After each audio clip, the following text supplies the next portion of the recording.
নবী। তাজা কথা।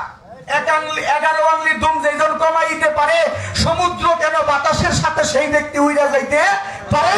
আর 12 আঙ্গুলি দুম যেজন কমাইয়া লয়, মুক্তা সরকার এই জন্মে থাকে না, তার জন্ম মরার ভয়। আর জন্ম থাকে না, তার মৃত্যু হয় না। এইবার আসলো আবার দেহের মধ্যে এক মরা আছে, দেখেন ফয়সাল কিন্তু আরো আছে, দেহের মধ্যে এক মরা আছে, মরা খায় মরা আছে। এই মরা দেহের কোন জায়গায়? যিনি দেহের মধ্যে 5টি আত্মার মধ্যে একটি আত্মা হচ্ছে পরমাত্মা, আত্মা রূপে সাই বিরাজ করে। এই পরমাত্মা একমাত্র দেহের মধ্যে মরা, সে মরা খায় মরা বাসে। কোন মরা খায়? মুর্শিদ নামের মরা যেই ব্যক্তি হয়ে যাইতে পারে, তার নামের সুদা খেয়ে সে থাকে। সহজ না রে বাবা, অনেক গভীর জগতের কথা। আমি বড় শিল্পী হওয়ার চিন্তা করি না, বড় শিল্পী হতে পারি নাই। আমার দয়াল বলছে, বিরাট বড় শিল্পী হইও না, তুমি যাতে একজন ভালো মানুষ হইতে পারো সেই চিন্তা করো। সঙ্গীত জগতের মধ্যে গর্ব করে বলতে পারি, বিরাজ দেওয়ার কোন নেশার জগতের মধ্যে বিরাজ দেওয়ার নাই। আমার দয়ালের সাথে আমি ওয়াদা করেছিলাম, যেদিন আমি দয়ালের কাছে গিয়ে আমার দেহ যৌবন দিয়েছিলাম, সেদিন বলেছিল, বিরাজ রে আমার কাছে কেন আসিস তুই, কি প্রয়োজনে? আমি বলছিলাম, বাবা আমি তো কোনো প্রয়োজন জানি না, কিন্তু আপনারে ভালো লাগছে, কেন ভালো লাগছে এই তো আমি জানি না। আমি কি চাইব আপনার কাছে? আমার কি চাওয়ার কোনো ক্ষমতা আছে? দয়ালের কাছে কিছু কোনো চাওয়ার ক্ষমতা থাকে? কিছু চাওয়ার আমার কাছে নাই দয়াল, আপনি দয়া করে আমাকে যাবেন। তাহলে তুমি কি শিল্পী হইতে চাও না ভালো মানুষ হইতে চাও? আমি বলছিলাম, দয়াল আপনি যেটা ভালো মনে করেন সেইটাই করে। আমি দুটোটাই হতে চাই, শিল্পী হতে চাই, ভালো মানুষও হতে চাই। তখন আমার দয়াল আমাকে 10টি শর্ত দিয়েছিল, তার মধ্যে একটি শর্ত হচ্ছে, মিরাজ দেওয়া তুমি কখনো নারীর সঙ্গ, একাধিক নারীর সঙ্গ করতে পারবা তুমি। দ্বিতীয় নম্বরে কোনো নেশা পানি করতে পারবা না, কোন সাধুগুরুদের পানে কষ্ট দিতে পারবা না, মানুষের ধনের প্রতি, মানুষের অর্থের প্রতি তুমি লোভ করতে পারবা না। এই বিষয়গুলো আমার দয়াল আমাকে লিখিত আকারে দিয়া ওইখানে সিগনেচার করেছে। আমি মিরাজ দেওয়ান যে বাজান, আমি এই বিষয়গুলো মেনে চলার চেষ্টা করব, জানি না কতটুকু পারবো, বাকি আপনার ইচ্ছা। আপনি যদি করেন তাহলে আমি পারবো না, তো পারবো না। সেদিন হতে মিরাজ দেওয়ার কোনো নেশার জগতের মধ্যে নাই। গুরু ভজন করা তো সহজ না রে বাবা। আমার দয়াল নবীর এক ভালোবাসার লোক ছিল, তার নাম ছিল বিবি সুমাইয়া। ইসলামের ইতিহাসে বলা যায়, ইসলামের মধ্যে সর্বপ্রথম একজন নারী শহীদ হয়েছিল, তার নাম ছিল বিবি সুমাইয়া। কি তাই না বাবা? হযরত সুমাইয়া রাদিয়াল্লাহু তাআলা আনহা শহীদ হয়েছিল কেন? আমার নবীজিকে অনেক ভালোবাসতো, আমার নবীর প্রেমে এত এত পাগল ছিল। যদি সারাদিন না খেয়ে থাকে, 7 দিনও না খেয়ে থাকতো, তারপর আমার নবীর প্রতি তার ভালোবাসা কমতো না। আবু জেহেল আমার নবীর শত্রু। আবু জেহেল বলছিল, সুমাইয়া তুমি যে মুহাম্মদকে এত ভালোবাসো, তুমি কি জানো বিনিময়ে তোমাকে কি করতে পারি? সুমাইয়া বলছিল, আবু জেহেল আমার নবীকে ভালোবাসতে গিয়ে যদি আমার মরণ হয়, আমি ওই পথে যদি আমার জীবনটা দিতে পারি, আমি সুমাইয়ার জীবনটা ধন্য হয়ে যাব, আমি সুমাইয়ার জীবনটা ধন্য হয়ে যাবে। আবু জেহেল সুমাইয়াকে ধরে নিয়ে গেল, মরুভূমির প্রান্তরে নিয়ে গেছে। বাবা মায়েদের ইজ্জত হচ্ছে তার গায়ের জামা যদি কেউ কিনে টেনে নিয়ে যায়। পৃথিবীর মধ্যে আমার মায়েরা কিন্তু খুব অসহায় হয় না? বিবি সুমাইয়া গায়ের জামাটা আবু জেহেল যখন খোলে, আর মা সুমাইয়া তার স্তন দুটির মধ্যে দুটি হাত দিয়ে ধরে চিৎকার করে বলতেছিল, শুধু তার মুখে একটাই কথা ছিল, মুহাম্মদ ছাড়া তার মুখে আর কোনো যৌবনা ছিল না। সেদিন আবু জেহেল পাষণ্ড আবু জেহেল সুমাইয়াকে কাপড়ের শরীরের জামা খুলে তাকে বালির মধ্যে ফেলে লোহার বর্ষা দিয়ে তার লজ্জার স্তনের মধ্যে আঘাত করেছিল। সেদিন আল্লাহ জিব্রাইলকে বলতেছে, জিব্রাইল সুমাইয়ার এত কষ্ট কি আবু জেহেল মারতেছে, মুহাম্মদ কি দেখে না? সে তো মুহাম্মদকে ভালোবাসে। মুহাম্মদ আল্লাহর কাছে বলছিল, আল্লাহ আমি তো সুমাইয়ার কাছে যাইতে চাই, কিন্তু সুমাইয়ার কাছে কি নিয়ে যাবো? আমার কাছে তো কিছুই নাই। আল্লাহ বলছে, মুহাম্মদ আপনি জান্নাত ফেরদাউসটা আমি নিজের হাতে উঠায় দিয়ে দিলাম, আপনি আমার সুমাইয়াকে জান্নাত ফেরদাউস পুরস্কার করবেন। তাই মানিকগঞ্জের রশিদ সরকার তার একটি গান করছে, ওই আমার বন্ধুরে যে ভালোবাসে দুষ্টাকে দেয় আগে পিছে, ভালোবাসে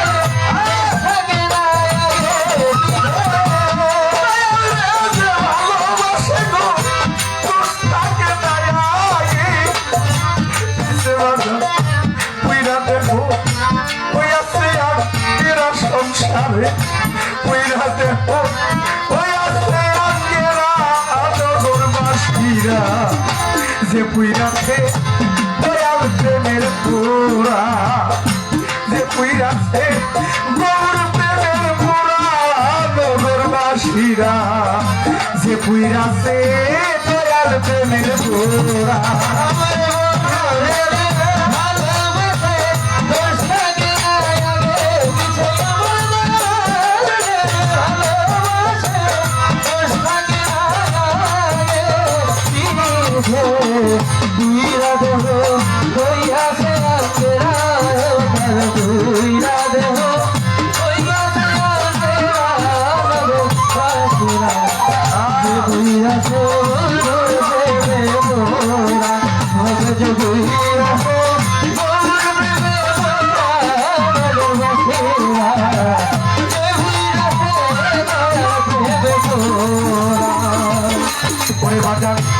দয়াল প্রেমের এমনি মোরা প্রাণ থাকিতে জিন্দা মরা গো, কেন থাকে না ওই গো দিশে হারা।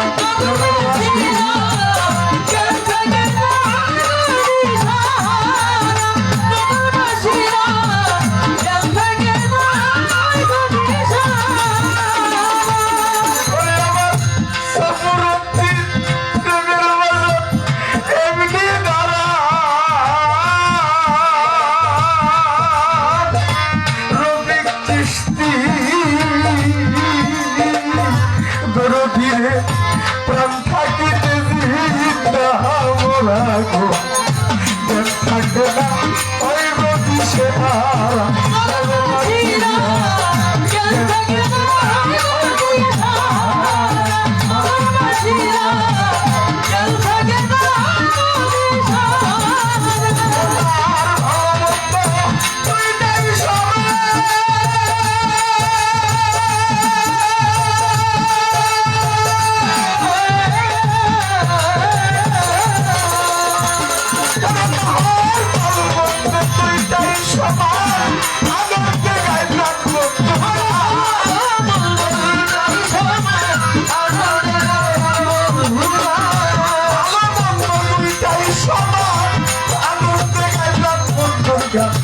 যারা কামের পীরের তরিকি ধরা রে বাজা, যারা কামের পীরের তরিকি ধরা নগরবাসীরা, যে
রে গো বুঝে কাছে তোর গৌরারে সারা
সদাই থাকে প্রেমানন্দে যায় আসে না ভালো মন্দে। সরকার সেইভাবে মরা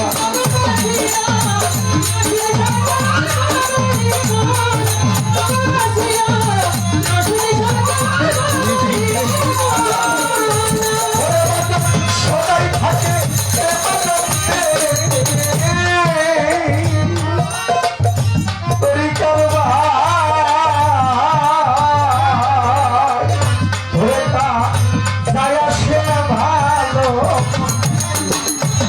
সরকার সেইভাবে মরা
আমার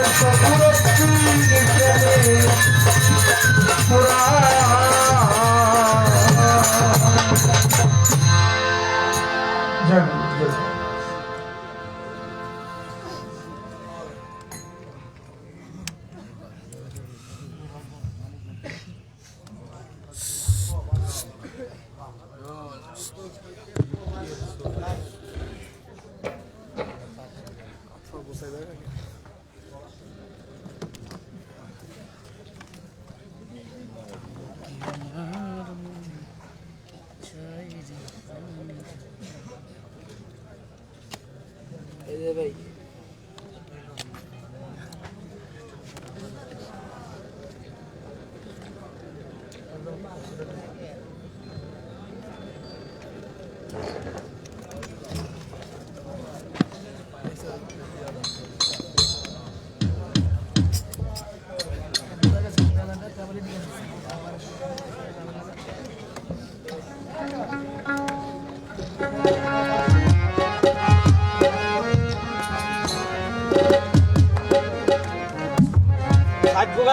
ষাট বোকাল নিবো কেনা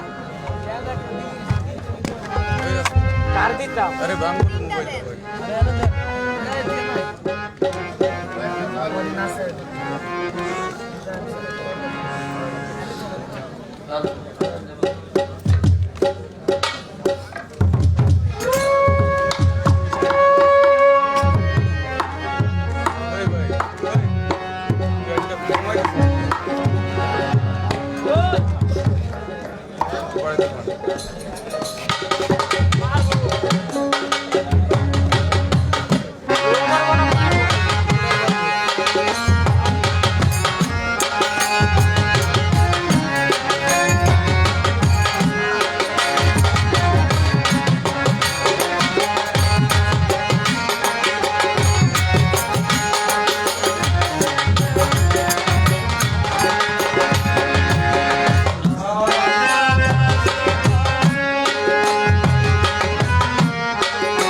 দয়াল রশিদ সরকার সাহেবের ভক্ত আলী হোসেন ভাই 200 টাকা দিয়ে দোয়া করেছেন আমাকে।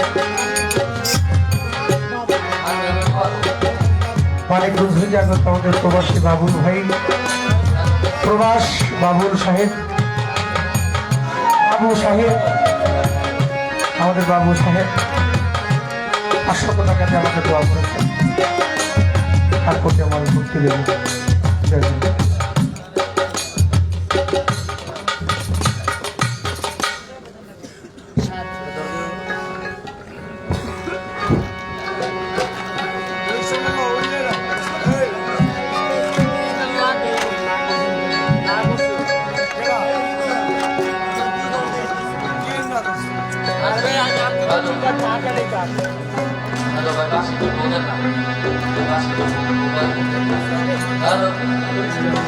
Halo, Bapak. Halo. Halo. ধন্যবাদ। অনেক চমৎকার ভাবে, অনেক চমৎকার ভাষায়, যাকে আমরা সহজ ভাষা বুঝি, সহজ ভাষায় সরল ভাবে আমাদেরকে বুঝাইছে, আমরাও বুঝার চেষ্টা করছি। ধন্যবাদ দলকে। এখন আপনাদের মাঝে গান পরিবেশন করবেন মুক্তা সরকার। গানের মধ্যে বেশি আর বড় প্রশ্ন না করে মৌলিক একটা করে তারপর একটু ভাব বিশ্বাস গান আমার শিল্পী আর আছে করে আমার তো গায়ে বুঝে একটা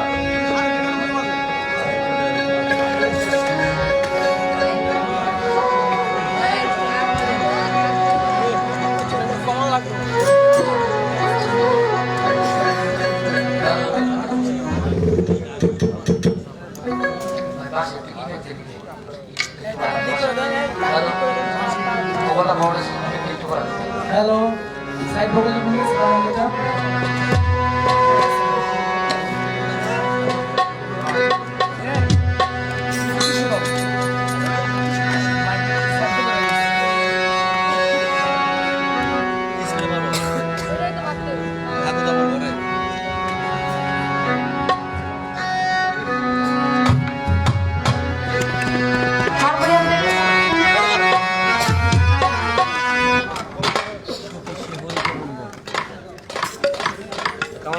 হ্যালো, ভোকালটা একটু বাড়বি ভাই, যে আলাদাতে হারমোনিয়ামটাতে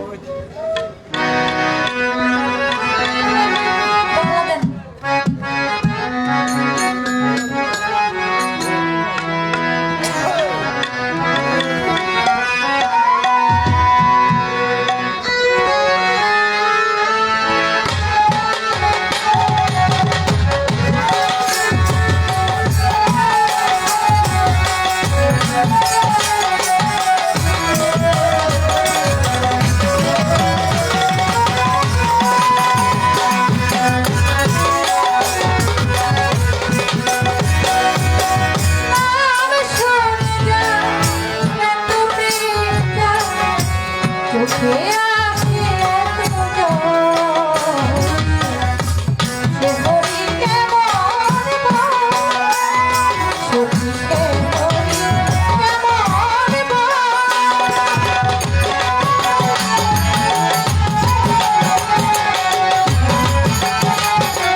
এবার রাত হয়ে গেছে আমার জিনিসগুলো চমৎকার করে আমার যা জানার বাসনা ছিল, যতটুকু চেয়েছি তার থেকে বেশি পেয়েছি। চামু অল্প, দিবেন বেশি, এর নামই তো গুরু। তো বলে আমি তো খাটার জন্যই আসছি।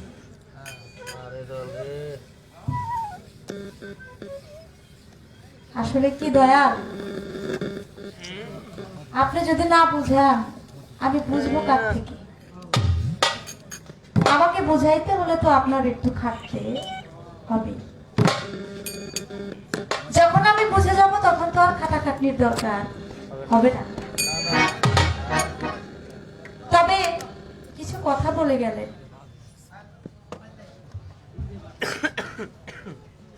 আপনি মিরাজ দেওয়ান সেটা আমি জানি, আপনি মানুষ হিসেবে কেমন সেটাও আমি জানি, কারণ আপনার সাথে গান হয় অনেক।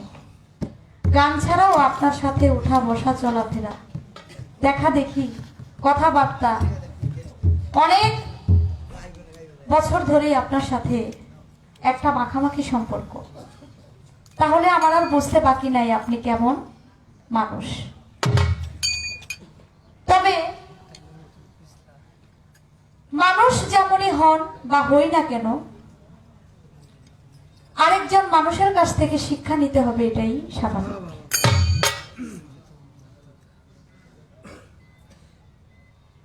ঈশ্বরচন্দ্র বিদ্যাসাগর বলেছিল, সাগরের মধ্যে ধূলিকণা তারও সমতুল্য আমি এখনো হইতে পারি নাই। অথচ সে বিদ্যাসাগর ছিল, বিদ্যার সাগর ছিল। তাহলে আপনি যেই কথাটা, আমি মনে করি আজকে পালা ক্ষেত্রে মানুষ অনেক কথাই বলে, আপনি যে কথাটা আমাদের শ্রদ্ধেয় গুরুজি আবুল সরকারকে নিয়ে বলেছেন, এই কথাটা আসলে কেমন জানি আমার কাছে একটু লাগছে। আমি কিন্তু বলেছিলাম যে যিনি লিখেছে তার কাছ থেকে আপনি জেনে নিলে বেশি ভালো হয়। তা আপনি বললেন যে আমি আবুল সরকারের বড়, যে আমি তার কথাও ধরি না। আমি যেখানে কোপ দেই আমার কোপটা ঠিক থাকতে হবে। সবকিছু তো আমি দিয়ে হয় না, কিছু বিষয়বস্তু আরেকজনের কাছ থেকেও জানতে হয়। আমি যদি এমনও আছে কিছু জানি না, আমি বিরাজ ভাইকে বললাম, ভাই আমি তো এটা জানি না, আপনি আমাকে একটু বলে দেন, আমার কোনো সমস্যা আছে জানতে? আরে যে একদিনের শিশু, 5 বছরের শিশু, তার কাছ থেকেও তো আমার শিক্ষার অনেক কিছু আছে না বাবা? তার কাছ থেকেও আমার অনেক কিছু শিখার আছে। আমি যেটা জানি না, জানবো না, সেটা আমি আরেকজনের কাছ থেকে আমি জেনে নিব, কিন্তু আমি তো এটা বলতে পারি না। যাক, সুন্দর করে কথা বলেছেন। আবার গুরুজি বললেন এটা গুরুকে দেওয়ার আগে যদি শিষ্য খায় তাহলে খাবারটা বাসি হয়ে যায় নাকি? গুরু খাওয়ার আগে যদি শিষ্য খায় তাহলে ওই খাবার গুরুকে দেওয়া যায় না, কারণ এটা বাসি হয়ে যায়। সেটাই যদি হয় তাহলে আপনি যে বললেন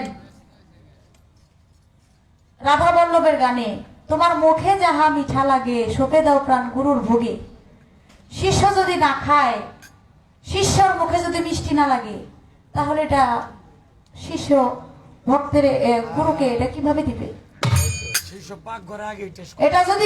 এটা যদি হয়েই যায়, বাসি যদি হয়ে যায়, তাহলে রাধা বল্লভ এটা কেন বললো?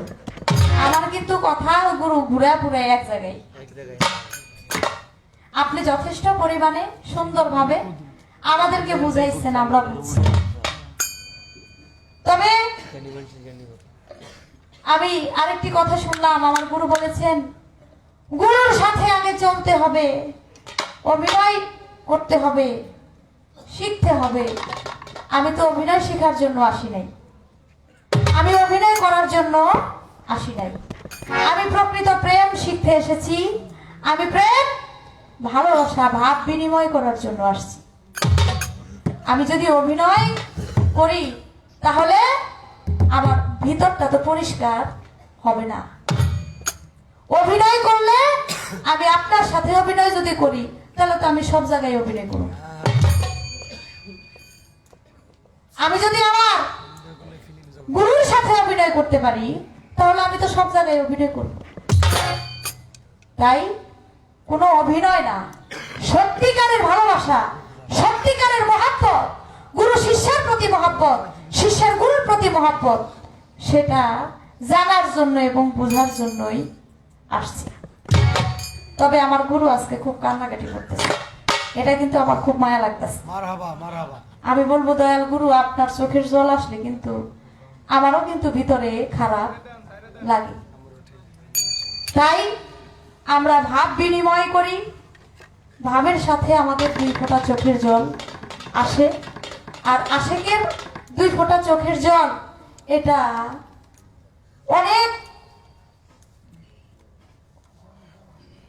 একটা পবিত্র জিনিস। দোজখের আগুন আশেকের চোখের পানি দিয়ে নিভানো যায়। পৃথিবীতে কোনো এমন পানি তৈরি হয় নাই যেই পানি দিয়ে দোজখের আগুন নিভানো যাবে। তবে একটা কথা সুন্দর লাগছে আমার কাছে, যে মুরিদ যেদিন থেকে, আমার গুরুজি যেদিন থেকে মিরাজ দেওয়ান সাহেব তার গুরুর হাতে হাত দিয়ে বায়াত গ্রহণ করেছেন, সেদিন থেকে উনি সব কিছু ছেড়ে দিয়েছেন।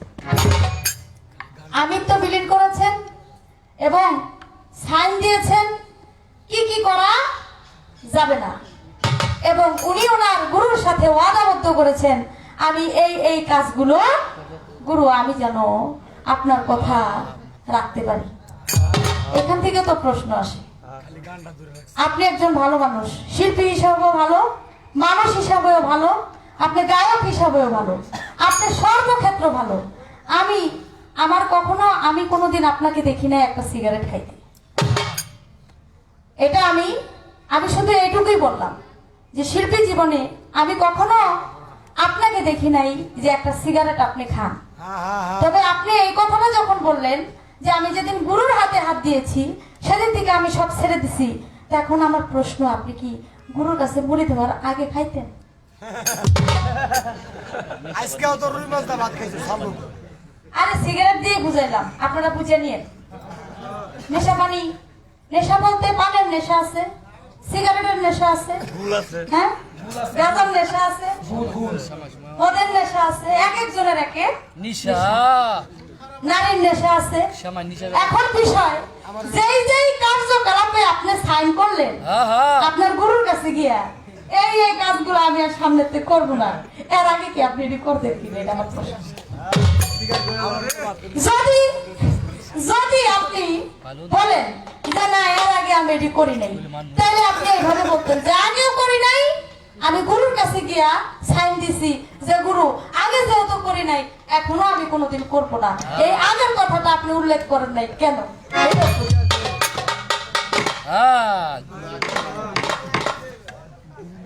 আজকে আমার কিছু বলতেছে না, কালকে বলবে। হ্যাঁ বলেন, সমস্যা নাই। তবে সুন্দর পরিবেশ, সময়টা একেবারে এমন একটা সময় আমরা চলে আসছি, আসলেই ভাবের সময়। আমি অনুরোধ করব বাবাজি, আমাদের শ্রদ্ধাভাজন ব্যক্তি, আমাদের আত্মার মানুষ যিনি আবুল সরকার বাবাজি, আপনি যেখানেই থাকেন অতি শীঘ্রই আমাদের মঞ্চে আসবেন। আপনার মুখ থেকে কয়েকটা কথা শুনতে চাই, জানতে চাই, এবং আপনি শুধু আমাদের গান শুনবেন।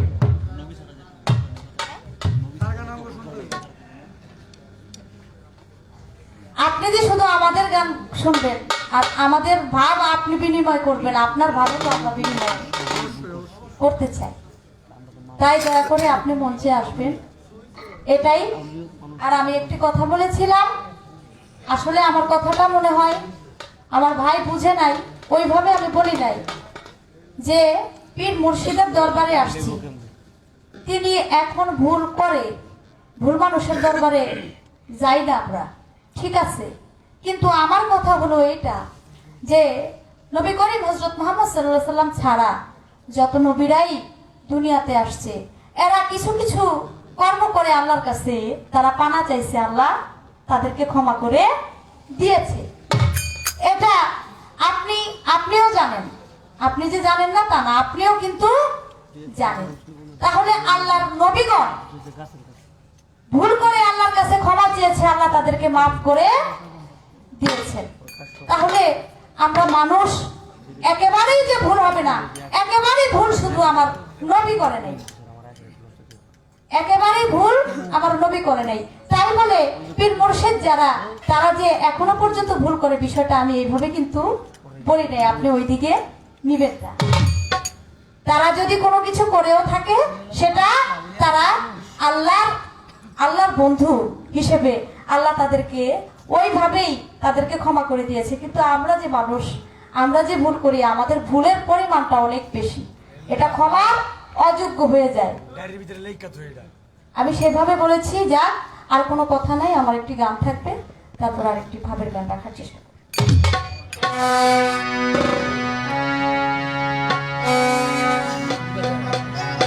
যে একটা মারা দিতে।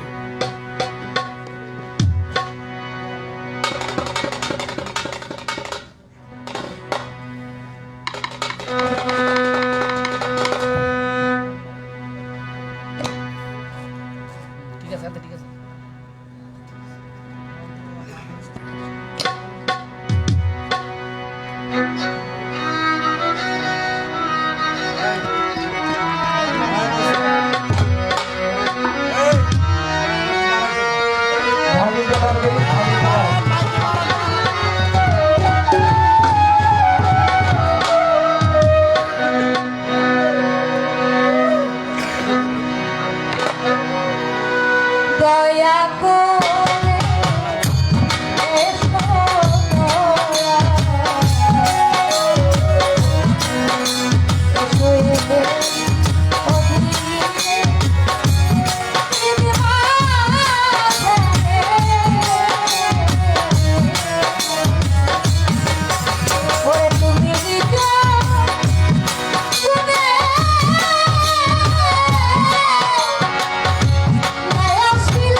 মনে কি আর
হয়তো আর সময় পাবো না।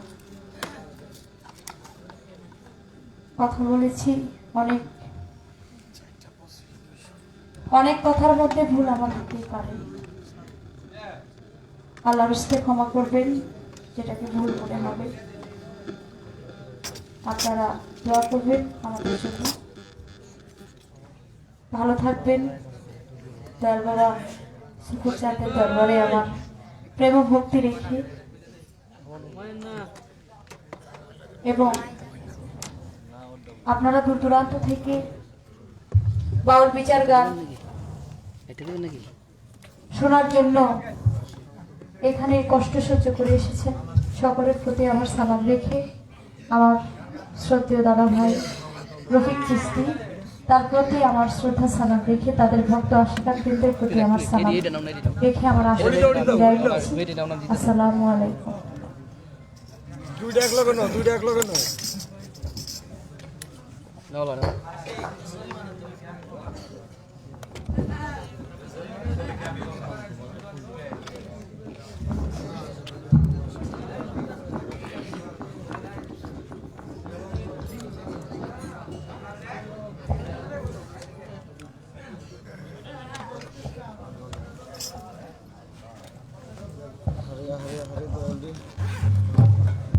হ্যালো হ্যালো, সম্মানিত সুধী, হ্যাঁ আমাদের এই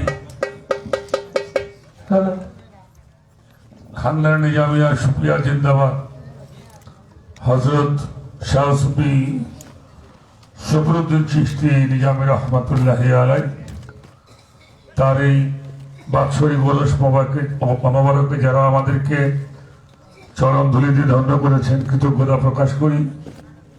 মহান আল্লাহ তাআলা আমাদেরকে অলিয়া উলিয়াদের মাহফিলে আসার জন্য, বসার জন্য যে তৌফিক দান করেছেন, সেজন্য শুকরিয়া জ্ঞাপন করি। প্রতি বছর আমরা চেষ্টা করি সবাইকে নিয়ে একটু রাত আমাদের এই তাসওয়াবের শিক্ষা মানুষের মধ্যে প্রচার করার জন্য। তো যে ব্যর্থতাগুলি আছে আমাদেরকে দিবেন, সার্থকতাগুলি আপনাদের জন্য নিয়ে যাবেন। তো আজকে দুজন শিল্পী অত্যন্ত ভালো প্রাঞ্জল ভাষায় আমাদেরকে কথা বলেছেন। আমি আমার পক্ষ থেকে, দরবারের পক্ষ থেকে তাদেরকে ভালোবাসা এবং শ্রদ্ধা জানাই। সময়টুকু আছে আমি মেরাজ দেওয়ানকে বলবো তার মধ্যে থেকে দুটি গান আমাদেরকে শোনাবেন। আর যারা এখানে আছেন তারাও সুন্দরভাবে শেষের বাণীটা সুন্দর করে আমরা শুনে যেন ঘরে যাইতে পারি, এটাই কামনা করি। আর যে ভুলগুলি আছে আমাদের জন্য জানিয়ে দিবেন, যেন আমরা সেটা সংশোধন হয়ে আমরা এই কাজটাকে সুন্দর করে সাজিয়ে নিতে পারি। আমরা কথার মধ্যে যাব না, আমরা গান দুটি শুনে একটু পরে আজানের সময় হয়ে যাবে, যার জন্য আমরা কথার মধ্যে না গিয়ে আমরা গানগুলো শেষ করব। সকলের প্রতি সেই ভালোবাসা রেখে দরবারের যে বর্তমানের গতি নিশ্চিত আমার বাবাজি রফিকুল ইসলাম চিশতি, তার জন্য দোয়া করবেন যেন সে তার এই স্মৃতিকে, তার বাবার এই মহাপবিত্র অনুষ্ঠানকে তিনি সুন্দর করে ধরে রাখতে পারে, সেই দোয়া তার জন্য করি। এবং আপনারা দোয়া করবেন যেন এই ওরস মাহফিলের মাধ্যম দিয়ে আমরা একটু মানুষের সেবা করতে পারি, এটাই হলো মূল উদ্দেশ্য। আর আমরা যারা চিশতিয়া তরিকার মানুষ, সঙ্গীতটা আমাদের খুব প্রিয় জিনিস, সেটা আমরা শুনি। এই কাজগুলো যেন তার মাধ্যম দিয়ে আমরা তার সবের এই বাণীগুলি মানুষের মধ্যে প্রচার করতে পারি, এই প্রত্যাশা রাখি। সকলে ভালো থাকুন, সুন্দর থাকুন এবং মালিকের রহমত সবার উপরে বর্ষিত হোক, এই কামনা করি। ধন্যবাদ সবাইকে। আমি বেলাল ভাইকে বলবো দুটি গান করে আপনি আমাদেরকে মাফ করবেন, আগামী অনুষ্ঠান আমরা বিগত সময় তো আরো অনুষ্ঠান করবো, তবে মঞ্চে বিড়িটা না খেলে সবচেয়ে উত্তম। জি জি অবশ্যই, পান খায়, চা খায়, বিড়ি সিগারেটটা না খেলে উত্তম হয়। এটা পবিত্র মাহফিল, এই পবিত্রতা বজায় রাখতে হবে। আমরা আমরা চেষ্টা করবো আগামীতে ইনশাল্লাহ এখানে লেখা থাকবে ধূমপান মুক্ত আসর, এটা ইনশাল্লাহ আমরা লিখে রাখবো। বিশেষ করে যেখানে আল্লাহ রসুলের কথা হয়, মানুষ অভ্যাস থাকতে পারে, সেটা যেন আমরা এটার বাহিরে গিয়ে করি। আর আমাদের এই মাহফিল এবং দরবারের পবিত্রতা যেন আমরা বজায় রাখতে পারি, কথাটা ভালো লাগছে আপনার, আমি আপনাকে ধন্যবাদ জানাই। এবং প্রত্যেকটি মঞ্চে যারাই দরবার আমরা ওরস মাহফিল করি, তাদের উচিত এই বাণীগুলি লিখে রাখার জন্য, যেন আমরা ধূমপান মুক্ত আসরটা করতে পারি। ধন্যবাদ সবাইকে।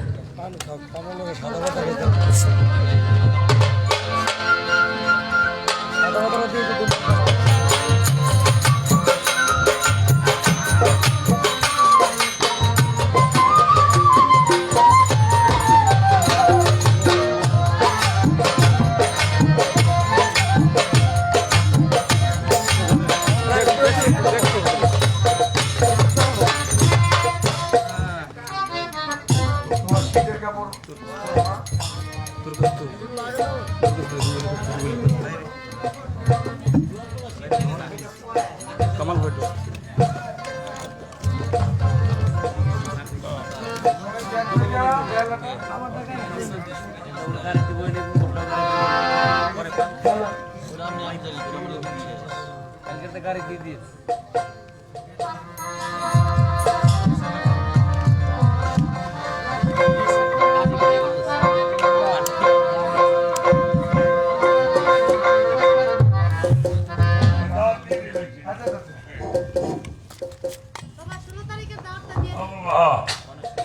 আগামী 16 ফেব্রুয়ারি আমাদের কলাবাধা মৌচাক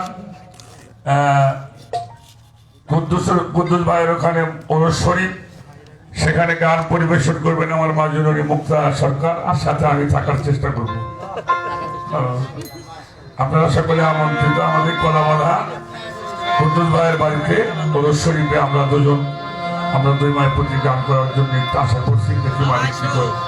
ধন্যবাদ সবাইকে।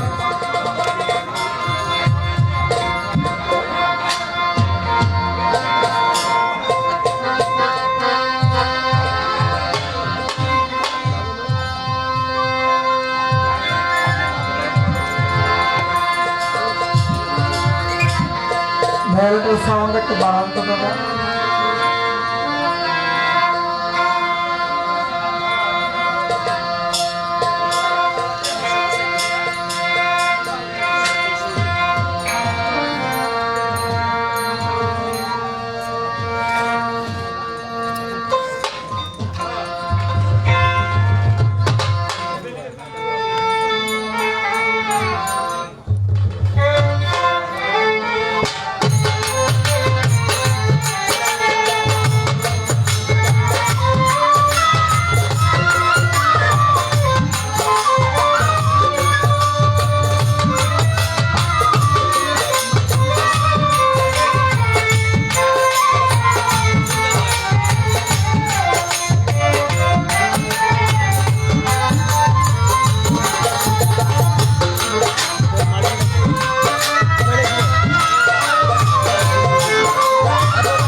আমি ভাবছিলাম যে দয়াল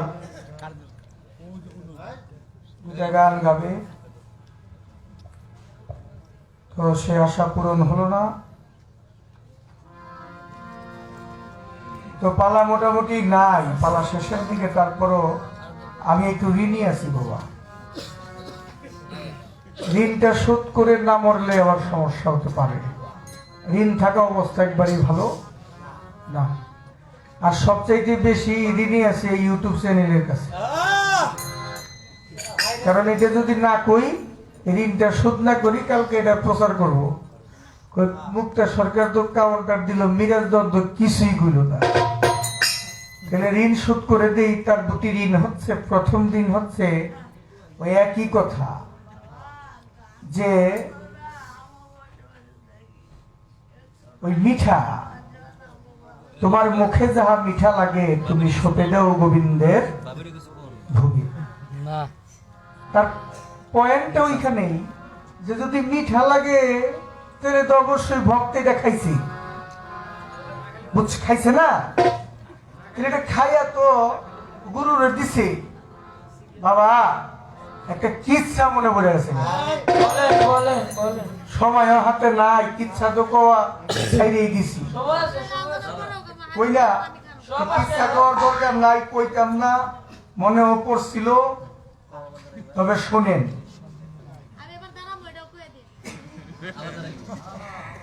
দেখেন সবচাইতে বড় বিষয় হচ্ছে প্রেম সোহাগের কাছে টানো প্রিয় কিংবা প্রিয়জন, তুমি প্রাণবল্লভ গোবিন্দ জেনে দিও তারে আলিঙ্গন। তোমার মুখে যাহা মিঠা লাগে, এই মিঠা হচ্ছে জিহ্বার মধ্যে স্বাদ লাগে না বাবা?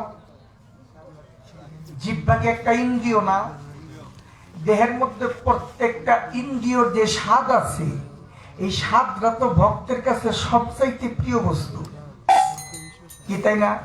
আচ্ছা, এই স্বাদটা, এই মিঠাটা গুরুর চরণে দেওয়া আর গুরুকে বাসি খাবার খাওয়া কিন্তু এক বিষয় না। এটা বুঝতে হবে যে আমি আমার যে স্বাদটুকু, আর এই ইন্দ্রিয়র মধ্যে যতক্ষণ পর্যন্ত স্বাদ থাকবে সে তো স্বাদই হতে পারবে না, স্বাদ মুক্ত হতে হবে। তাহলে স্বাদটা কি? স্বাদটাই তো হচ্ছে আমার জন্য, অর্থাৎ ভক্তের জন্য। যেটা ভক্ত, সেই ভক্তের জন্য হচ্ছে এটা মিঠা প্রিয় বস্তু। ওই প্রিয় বস্তুটুকু যতক্ষণ পর্যন্ত তুমি গুরুর চরণে বিলীন করে না দিবা, ততক্ষণ পর্যন্ত তুমি ইন্দ্রিয় আসক্ত মুক্ত হবে না। আর এই ইন্দ্রিয় আসক্ত মুক্ত হওয়া এক বিষয়, আর আমি নিজে খাইয়া বস্তুগত খাবার খাইয়া গুরুরে খাওয়াইলাম বাসি খাবার, এইটা আরেক বিষয়। এটা কিন্তু আমি আগেই বারবার করে বলতেছি, কিন্তু আমি বুঝি না কি আমার শিষ্য বুঝে না, না আমি শিষ্যরে বুঝাইতে পারি না। এবার গেল এটা। তার দ্বিতীয় পয়েন্ট হচ্ছে যে আমি যে স্টেজে বলছিলাম যে গুরুর হাতে হাত দিয়া যেদিন হতে আমি গুরুর কাছে আমি অঙ্গীকার নামায় সিগনেচার করেছিলাম যে আমি সেদিন হতে আর কোনো কিছু খাবো না। এখন তার কথা হচ্ছে যে আপনি যদি এই যেদিন থেকে গুরুর কাছে গিয়ে আপনি আত্মসমর্পণ করে সবকিছু অঙ্গীকার নামায় লিখলে নেওয়ার আগে কি আপনি খাইতেন? কি পাগল? গুরুর কাছে মানুষ কেন যায়? গুরুর কাছে যায় মানুষ অসৎ কাজ থেকে ফিরত পাওয়ার জন্য, অসৎ কাজ থেকে বিরত থাকার জন্য। আমি এই জন্মে খাইনি, আবার আগের জন্মে খাইছি না। পূর্বের স্বভাব ত্যায্য করো, নইলে উপায় দেখি না। তোমার জাতিগত স্বভাব যত পরিবর্তন করো না, তুমি ধরে নাও গুরুর আকৃতি, তুমি বাক্য সিদ্ধি করবে যদি, তৈসে পাইবা সেই সম্পৃক্তি, এই তো হইল পাইবার ধারা। গুরুর প্রেমের প্রেমিক তো পূর্বের স্বভাব আমার মধ্যে যতক্ষণ পর্যন্ত বিলুপ্তি না ঘটাইতে পারবো, ততক্ষণ পর্যন্ত তোমার গুরুর কাছে যাইতে হবে। আর এই পূর্বের স্বভাব আছে দেখি তুমি রাজদেওয়ান গিয়ে অঙ্গীকার নামা করছি, নাহলে করতাম না।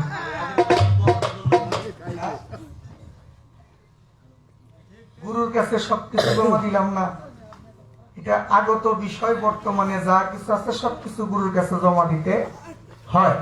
তাই যতটুকু সম্ভব চেষ্টা করলাম তার ঋণ শোধ করার জন্য। এইবার গানের জন্য 500 টাকা দিচ্ছে জাকির ভাই না? আমাদের জাকির ভাই মায়ের ব্যাপারে আলোচনা করার জন্য, গর্ভধারিণী যিনি মা, মায়ের ব্যাপারে কিছু আলোচনা করার জন্য আমাকে 500 টাকা দিয়ে আমার ভাই আমাকে পুরস্কৃত করেছেন এবং বলেছেন মায়ের ব্যাপারে কিছু আলোচনা করার জন্য। বাবা, আসলে এখন তো আর পালা নাই, এখন আমার মনের একটা গান আমি গাইতেই পারি। কি কোন আপনারা পারি না? যেহেতু পালা নাই, দেখেন কিছু কিছু সময় আছে, কিছু কথা মনে হইলে না ভিতরে ঢেউ উঠে যায়। গত ডিসেম্বর মাসের 3 তারিখে আমার যে গর্ভধারিণী মা, সে তার আপন জগতে আমাকে ছেড়ে চলে গেছে।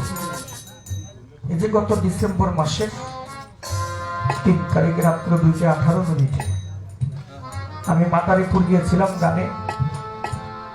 গানের স্টেজে। রাত্র 2:30 বাজে আমার কাছে সংবাদ গেছে, তখন স্টেজে আমি গান করতেছিলাম। ওই মুহূর্তে আমার কাছে খবর গেছে যে দেওয়ান, আপনার মা জননী আর পৃথিবীতে নাই। তখন কমিটির কাছ থেকে আমি বিদায় নিয়ে চলে আসলাম। কমিটিকে বললাম টাকা দিলে দেন, না দিলে না দেন, আমি আর থাকবো না। দেখেন, জগতে মা বাবা সন্তানকে অনেক কষ্ট করে লালন পালন করে, মা অনেক কষ্ট করে সন্তানকে গর্ভে নিয়ে আসে। মা যখন সন্তানকে নিয়ে 6 মাস 7 মাস হয় মায়ের গর্ভে, তখন কিন্তু মা শান্তিতে থাকে না বাবা। মায় খাইতে বসলো, সন্তান পেটের মধ্যে লাথি মারে, ওই মুহূর্তে মায় আর খাইতে পারে না। মা খানাটা ফেলে দেয়, ওই খাটের মধ্যে বসা থাকে, ওইখানে আমার মায় শুয়ে পড়ে। এই কষ্টটা কিন্তু সবাই বুঝে না। প্রসব বেদনার যে জ্বালা, আল্লাহ নবী সাহাবাদেরকে বলেছিল যে তোমরা কি দুজকের আগুনের তাপ, দুজকের আগুন তোমরা দেখেছো? সাহাবারা বলছিল, ইয়া রাসূলুল্লাহ, আমরা দুজকের আগুন কিছুদিন চোখে দেখি নাই। আমার রাসূল বলেছিল, যদি তোমরা দুজকের আগুনের তাপ দেখতে যাও, তাহলে একজন প্রসব বেদনা মায়ের কাছে চলে যাও। মা যখন সন্তান হওয়ার সময় হয়, তখন পৃথিবীর মধ্যে সবচাইতে মার আপন হয়ে যায় ওই সন্তান, গর্ভের সন্তান। আর সন্তান যখন প্রসব বেদনার সময় মায়ে যখন পৃথিবীতে ওই সন্তানটা আনে, তখন মায়ের চেহারার দিক দেখলে বোঝা যায় এই পৃথিবীর মধ্যে সবচেয়ে কষ্টকর বিষয় ওই মুহূর্তটা। আর সেই সন্তান পৃথিবীতে আসার পরে মাকে চিনে না, বাবাকে চিনে না। বিয়ে করেছে, তার স্ত্রী মন রক্ষা করার জন্য শ্বশুর বাড়িতে বড় রুই মাছ নিয়ে যায়, আছে না? শাশুড়ির মন রক্ষা করার জন্য দামি কাপড়, শাড়ি কাপড় নিয়ে যায়। অথচ মা বাবা ঘরের মধ্যে না খেয়ে থাকে, মা বাবা ঘরের মধ্যে পরনের কাপড় পায়। ছোট বোন স্কুলে লেখাপড়া করতে পারে না, ছোট ভাই শীতের জামা পরতে পারে না গায়ের মধ্যে। কিন্তু সন্তান কখনো মা বাবার দিকে তাকায় না। অনেক সন্তান আছে মা বাবাকে বৃদ্ধাশ্রমে দিয়ে আসে, নয়তো রাস্তাঘাটে ফেলে রেখে আসে। ফেসবুকে দেখলে অনেক দেখবেন, অনেক সন্তান বৃদ্ধ মা, বয়স হয়ে গেছে মায়ের, সেই মাকে রাস্তার মধ্যে ফেলে রেখে আসে। সাংবাদিকরা মায়ের কাছে বলে, মা আপনি যদি একবার বলেন আপনাদের সন্তানদের নামে মামলা করতে পারি, মামলা করে আপনার সন্তানকে ধরিয়ে দিই, আপনি অনুমতি দিন। মায় বলছে, না, আমার সন্তানকে, আমার সন্তানের নামে তোমরা মামলা করিও না, আমার সন্তানকে তোমরা ধরিয়ে দিও না। কারণ আমার সন্তানের জন্য আমি আসি নাই, আমার স্বইচ্ছায় আসি, আমি স্বইচ্ছায় এসেছি। আমার সন্তান আমারে কোনো কষ্ট দেয় নাই। তারপরেও সন্তানের কষ্ট মায় সইতে পারবে না বিদায় সন্তানকে মায় দোষ থেকে মুক্ত রাখে। আজ আমি মিরাজ দেওয়ার গানে আসি, কিন্তু এমন এক সময় গেছে আমার মা যখন জীবিত ছিল তখন গানে আসার সময় আমার মা জিজ্ঞেস করতো, মিরাজ শীতের কাপড় বাবা নিছো কিনা? এখন আর এই কথাটা মানে কেউ জিজ্ঞেস করে না। গান থেকে যাওয়ার পথে বকশিসে নতুন টাকা পাইতাম, ওই টাকাটা মার কাছে নিয়ে দিতাম, মা খুব খুশি হইত। টাকার মালা পাইলে মার গলায় পরাইয়া মারের চুম্বন করতাম, কদমের মধ্যে ভক্তি দিতাম। কিন্তু এখন আর সেই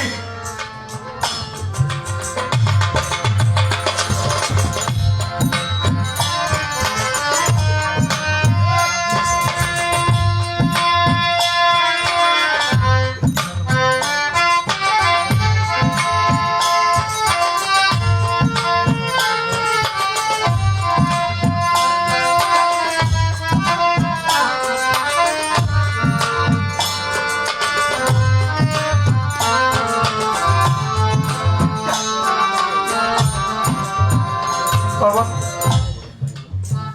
এই যে তারে নিজের হাতে তার আপন ঘরে রেখে আসলাম, একদিন গিয়ে জিজ্ঞাসা করলাম না যে মা তুমি কেমন আছো? পৃথিবীর মধ্যে বিজ্ঞান এমন কিছু আবিষ্কার করেছে, বিশ্বের যে কোনো জায়গায় আপনি মোবাইল ফোনে যোগাযোগ করতে পারেন, কিন্তু মা বাবা যে দেশে চলে যায় সে দেশে কোনো মোবাইল ফোনের যোগাযোগ হয় না। বিজ্ঞান বইটা আবিষ্কার করতে পারে না। তাই মানিকগঞ্জের রশিদ সরকারের একটি দেখা গান আমি খুব গাই গানটি। যেদিন থেকে আমার মা আমাকে ছেড়ে চলে গেছে সেদিন থেকে গানটা আমি সবচেয়ে বেশি বেশি গাই। গানটি আমার কাছে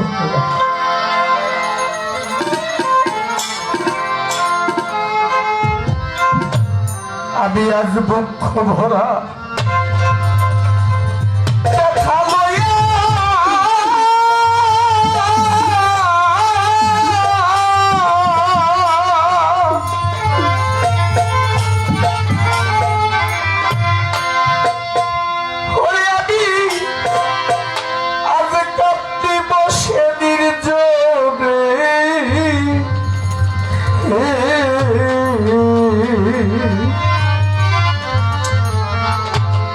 আমি মনের দুঃখ বলবো রে আর শোনো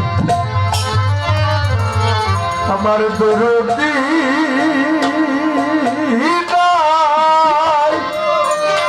ভুবনে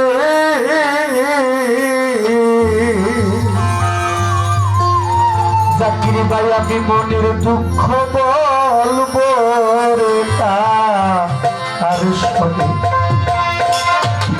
দুঃখ ভরা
সেই তো ব্যথা দিল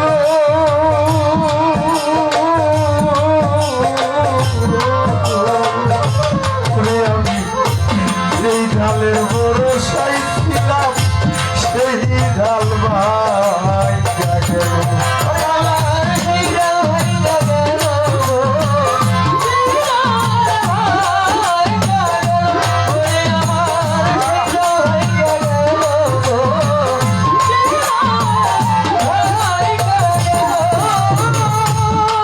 আমি আর ব্যথার বিচার দিব গো সেই তো ব্যথা দিল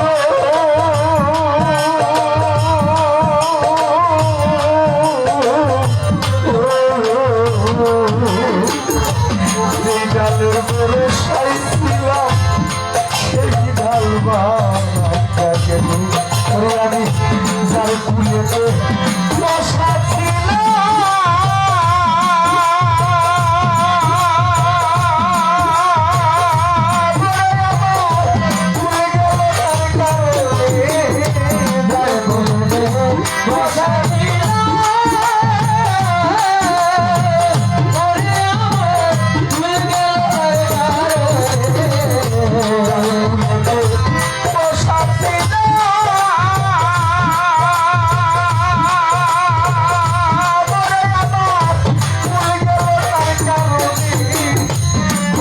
দুঃখ বলবো রে কার সবে করে আমার জরুরি নাই ভুবনে দেখা বলবো আর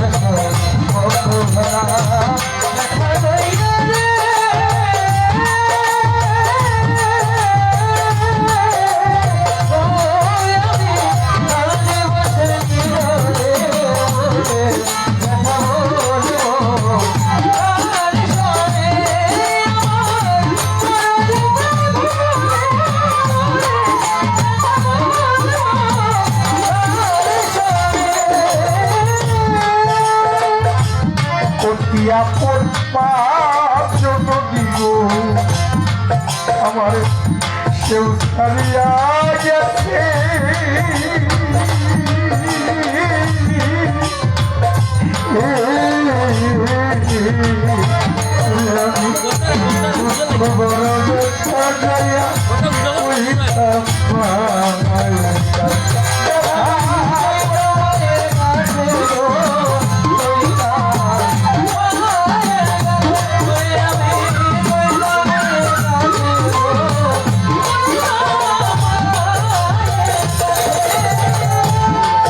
আমার পটিয়া পড়বা যদি গো আমার সেও ছাড়িয়া গেছে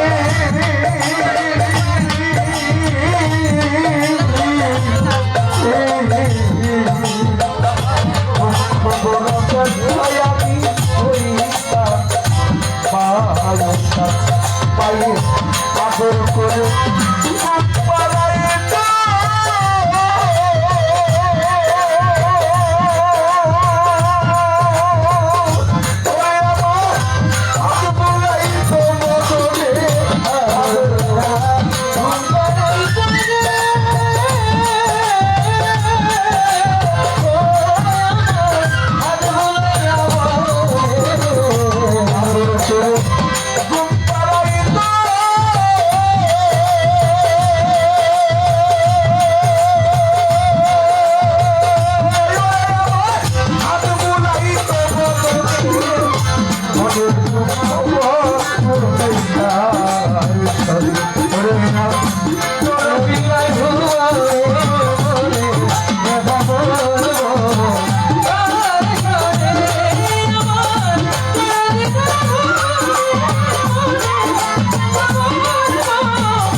আমার এই জীবনটারি বিনিময়ে গো আমি পাইছি না সাথী